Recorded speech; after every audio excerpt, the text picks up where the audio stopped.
When you realize deconstruction is not just for your religious beliefs. Deconstruction is for you.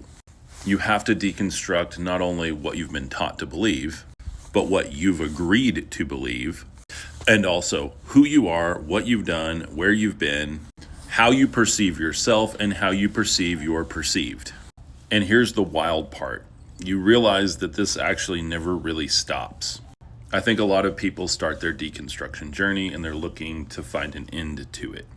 When the truth is, it is a state of mind, constantly deconstructing, removing the con and the struct that you've agreed to, and constantly recreating a better mental programming for yourself to experience in this illusory reality.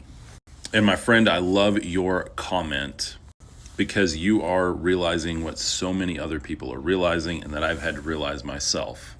There is no end to it. Every incarnation you go through, you have to continually dissolve the illusion. That's why I don't have a belief system. People ask me all the time, Cub, are you Gnostic? Cub, are you atheist? Cub, are you Christian? The answer is yes and no. I don't love labels, but I also don't like binding myself to a set of agreements that I can't stand for 100% of the time. If I say I'm Christian, I have to adopt blood of Christ doctrine. If I say I'm Gnostic, I have to adopt some literal mythological view that we serve Satan in this world. Neither of which I believe, because I believe we are both God and Satan. In fact, I think the Bible backs that up. Jesus could not confront Satan if he weren't already within him. That is wildly heretical for most people within the church to hear. But for me, it makes perfect sense understanding that Satan is merely Saturn, the material constructor. And rather than bowing down and worshiping him, it's up to us to resist him and even control him. And that may sound arrogant, but when you realize these are merely energies and frequencies of consciousness, and not some big baddie, then you realize that you are both Christ and Satan. In your ego and your will to create tangible things, you are Satan. And in your higher mind, divorced and dissolved from the illusion, you are Christ, recognizing that you are both you and everyone is you, and that it is all happening within you. And as far as a father or mother construct outside of you, those are both within you too, the divine feminine and divine masculine, left brain and right brain. And as far as your comment goes, is my book the next step for you?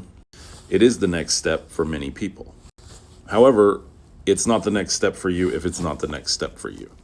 You have to do what resonates with you.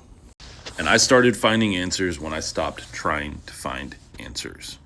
And as you will see in my book, one of the conclusions I come to is that the only truth there is I am.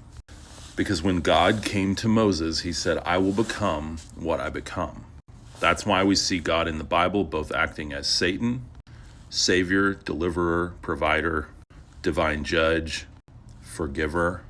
And that's why Jesus could confidently tell the people and religious leaders of his time, you are worshiping Satan, because you do the will of your father who is Satan, or the devil.